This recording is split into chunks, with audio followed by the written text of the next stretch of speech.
এখানে যদি আমরা কদম ফুল দেই, ঠিক আছে, এখানে যদি আমরা গাঁদা ফুল দেই, ঠিক আছে, তাহলে ওরা যে উদ্দেশ্যে শাপলা নিচ্ছে সেই উদ্দেশ্যটা থাকবে না। নির্বাচন কমিশনকে আমরা ধন্যবাদ জানাই। এবং আপনারা অন্যান্য রাজনৈতিক দলগুলোর মতামত নেন, এক্সিস্টিং যারা বাংলাদেশকে সার্ভ করতেছে, বাংলাদেশের প্রতিনিধিত্ব করতেছে, তাদের মতামত নেন। জামাতের কাছে যান, জামাত এথিক্যালি এই শাপলা প্রতীকটা দেওয়ার সাপোর্ট করে কিনা, যেটা রাষ্ট্রপতির লগো, প্রধানমন্ত্রীর লগো, প্রধান উপদেষ্টার লগো, আমাদের স্ট্যাম্পে লগো, টাকায় লগো, এই এত ব্যাপকভাবে ব্যবহৃত এই লগোটি কোনো রাজনৈতিক দলকে দেওয়া উচিত কিনা অন্যান্য দলের কাছে আপনারা গিয়ে জিজ্ঞাসা করেন। আমি একটা ছোট মানুষ, প্রতিক্রিয়াশীল, সেই জায়গা থেকে প্রতিক্রিয়া জানাচ্ছি। অনেকের খারাপ লাগবে, কিন্তু এনসিপি আজকে যেটা যে হাম্পি দাম্পি করতেছে, ভাই এই হাম্পি দাম্পি বাংলাদেশের মানুষ এগুলো আর গুনতেছে না, কিন্তু ম্যাসিভলি বাংলাদেশের ন্যাশনালি ওয়াইডলি স্প্রেডেড ব্যবহার করার ক্ষেত্রে এটা ওই রকম না।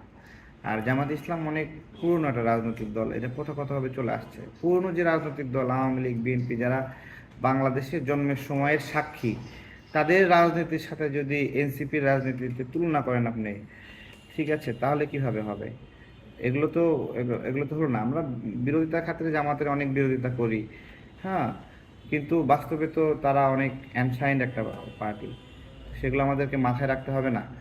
তো এমন তো হতে পারে যে জামাত ইসলামের কাছ থেকে ওই প্রতীক হলো হলো আদালতে নিচ্ছে, হইতে পারে না?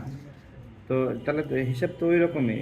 মাওলানা ভাসানীর প্রতীক ছিল ধানের শীষ, সেখান থেকে বিএনপিকে এই প্রতীকটা উনি নিজের ইচ্ছায় এটা প্রোভাইড করছে। এগুলো ইতিহাসের যেগুলো গুরুত্বপূর্ণ ফ্যাক্ট, ওই ফ্যাক্টের মতো মানে এনসিপি নামের দলের ফ্যাক্ট এতটা শক্তিশালী না যে আমাদের প্রতীকের মাঝখানের অংশটা ছিনায় নিয়ে যাবে।